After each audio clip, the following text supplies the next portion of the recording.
tonight's meal is twofold. I'm going to be making an Alfredo with some cheddar garlic biscuits, but we're going to separate up the videos because you can make the biscuits with anything. We just tend to pair them with our Alfredo. So we're going to start with the biscuits. Now, baking is one of those parts in the gluten-free world that you do have to make a lot of changes because you can't use regular flours. And you have to use a lot of extra things. So it's the one place where I always make sure I'm following a recipe because you have to get the proportions right. It's really not a good idea to just wing it. These biscuits I'm going to make are cheddar garlic biscuits. If you've ever been to Red Lobster and had their cheesy biscuits, they're basically exactly like that and they taste delicious. The fact that they're gluten-free doesn't make them taste any different at all than regular biscuits. So definitely try these out. They are a huge favorite in my household.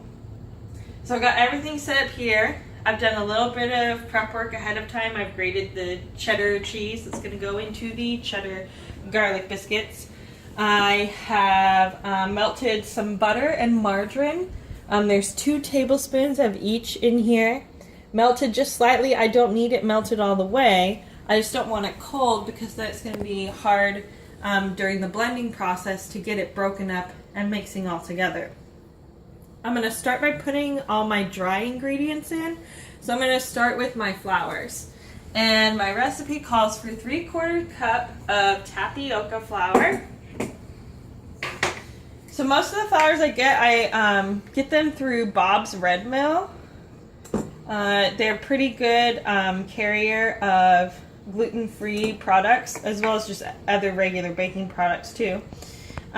Sometimes they have them in stores, but the tapioca flour and then also the sorghum flour that I use, I don't tend to be able to find in stores, so I order those ones online. But then the rice flour that I use, despite the fact this label says white rice flour, it's actually brown rice flour. This one I do find in the store, which is good because I tend to run out of this one more quickly than the others. And I'm going to put in 1/2 cup of that. So like I said, even though this says white rice flour, it's brown rice flour. I found them to be interchangeable. There's no difference between when I was using the white originally and when I switched over to brown. So that was kind of a nice thing because brown was what I found, not white. Next thing that's going to go in is some cornstarch. The recipe calls for, let me check, 1/2 cup. It actually calls for potato starch, but potato starch and cornstarch are interchangeable. So cornstarch is what I've got, so cornstarch is what I use.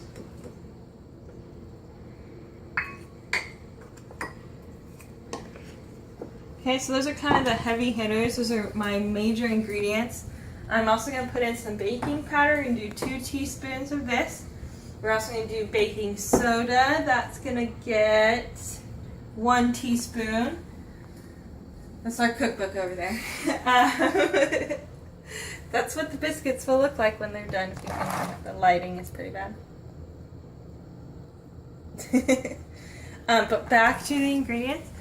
So 2 teaspoons of the baking powder, 1 teaspoon of baking soda, 1 teaspoon of sugar, and then really important, we're going to do 1.5 teaspoons of xanthan gum. This is not only helpful to help bind everything together, but helps to make the biscuits rise. And one time I forgot to put the gum in, and let's just say that I ended up taking out of the oven a flat pan of doughy nothingness. It was really disgusting. We ended up just restarting over. So don't forget things. Especially the gum is really important. So I'm going to go ahead and put those in and then I'll check back in with you in a second. Since last we spoke, I've added a few more things. We've got 1/2 teaspoon of onion powder, 1/2 teaspoon of garlic powder, and I've also put in some parsley. It's my parsley. The recipe calls for fresh parsley for, what is it? A tablespoon. This isn't fresh parsley. So when you don't have fresh, you want to put in more than the recipe calls for. So I don't really measure it. I just kind of put a nice coating on top of everything else that's in there. And then the other thing that's in there is some salt. The recipe called for 1/8 of a teaspoon. I just kind of did a layer of salt over the top because that'll pretty much cover it. Because most people do not have 1/8 of a teaspoon measuring spoon. The next thing that's going to go in is the cheddar cheese. Again, this is the part where I stray a little bit from the recipe. It calls for 3/4 of a cup of shredded cheddar cheese. This is more than 3/4 of a cup.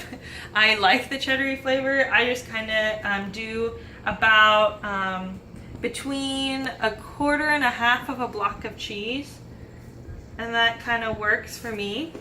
And before I put in the wet ingredients, which would be the buttermilk and the butter and melted margarine and butter, I'm just going to sort of start mixing it together. But then my KitchenAid will take over and finishing the process. I just want to start getting it blended. And I'm going to create a little well in the center for where my wet stuff is going to go. So I'm going to put in the buttermilk now. And we're going to do a cup of buttermilk. When you get buttermilk from the store, first of all, it doesn't last for very long. So if you're not using a lot, get a smaller amount. Secondly, make sure you shake it up. It should be thick. If you don't shake it up first, a lot of thin stuff, more watery, will come out first, and then the actual buttermilk part. So shake it up first to kind of get it to mix all together. And we're going to do a cup. So I've got a 1/4 cup right here, so I'm going to do 4 of these real quick. I kind of try and condense my measuring spoons as much as possible so I don't have that huge of cleanup afterwards. So I'm reusing the same spoons from earlier. And then the next part is just my melted butter and margarine. Again, 2 tablespoons of each. Doesn't have to be completely melted, but just softened up enough to make the blending process easier. And then now is when we get to blend it all up. So I'm going to put it on the KitchenAid over here and move the cookbook out of the way. And if you notice, I put this is a dough hook attachment. For biscuits and anything like that, you want to use the dough hook because it's going to be a thicker dough. I also use this when I do pies, which hopefully at some point you're going to see those soon. And then I'm just going to mix it on low. It's going to take a few minutes to fully mix all together. But the nice thing about the biscuit dough is it becomes very sticky. So as it blends, it's going to start picking up any of the residual flour and other stuff that gets pushed to the side of the bowl. So I just let it keep going until it's gathered all of that together and becomes sort of one sticky biscuit dough ball in the center of the bowl. Okay, we have the dough all blended. I'll show it to you in a second. But while I'm doing the final steps of preparation, I'm going to preheat the oven. So these biscuits cook at 425. And they'll cook for about 12 minutes. Keep an eye on them so they don't get burned or anything, but usually 12 minutes is about right. So while that's preheating, I'm going to put it on the pan. So I've prepped a cooking sheet, put foil down, shiny side down. I can totally talk today. You don't want the shiny side up because it will reflect the heat away from the food, and that's not what you want. So shiny side down. And I put cooking spray on here so the biscuits don't stick. I did forget to do that once, and it was very noticeably stuck to the tin foil, and then we lost the bottom of the biscuits. So the dough's all ready, and I'm just using a regular spoon to kind of spoon out biscuit-sized dough balls, I guess is what you want to call them. And usually this recipe makes between 6 and 8 biscuits, depending on how big you make them. So adjust the recipe if you want more or less. And like I said, it's a little sticky, but it's kind of supposed to be like that. After we cook them, there will be one more step where we're going to put a coating of garlic butter on them. But then once that's done, the biscuits will be ready to go. So I'll check back in with you once they're all cooked up and done. Oops, the biscuits are cooked. I'm going to have to admit that I made a mistake because you're going to see when you see the biscuits when I take them out. It's very important to follow the recipe. I talked about this earlier, especially when you're putting in all of your dry stuff like your baking soda and your baking powder. The baking soda was supposed to be 2 teaspoons and the baking powder was supposed to be 1 teaspoon. I switched them, not realizing until it was too late. I knew something was a little bit wrong after it got mixed up. And now you can see my biscuits all ran together. They don't normally do that. Usually they stay in the space that I put them in and they just fluff up and build up.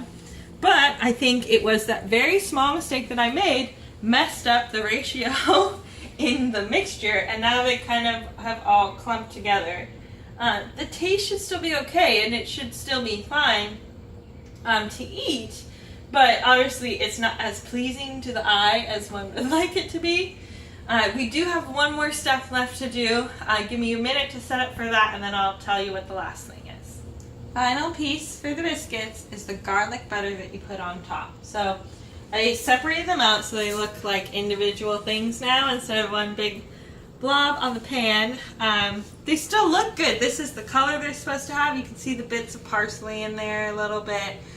This is how they're supposed to look. They're just supposed to be more compact and, you know, have some height to them. But the last part is the garlic butter. So I've just melted up some butter here. I've got some garlic powder. I'm just going to mix that in. The amount is kind of up to you. I just kind of wing it. And mix that together. And then I use the brush to just coat it onto the biscuits. Tastes super delicious. Like I said, just like those cheesy biscuits from Red Lobster, but homemade, so you don't have to, well, I guess technically you don't pay for them at Red Lobster because they come with every meal, but, you know, gluten-free. Because if you go to Red Lobster, they do not have a gluten-free version of their cheesy biscuits. And these taste exactly the same. Not having gluten hasn't changed anything. It was just, you know, the mix match of the baking soda and the baking powder that changed something, and that was totally on me. So, like I stated at the beginning, very important when baking to make sure you're following the instructions, especially when it comes to the amounts that you're putting into your batter, because it definitely can have an effect on how the final product comes out. So, those are all buttered up, ready to be eaten. We're going to pair them with our Alfredo, which is also ready to go. You get a little peek at that. But like I said, these biscuits could be paired with anything. We just tend to like those two together.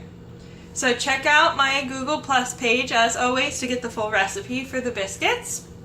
And I hope you enjoyed them. Have a great night.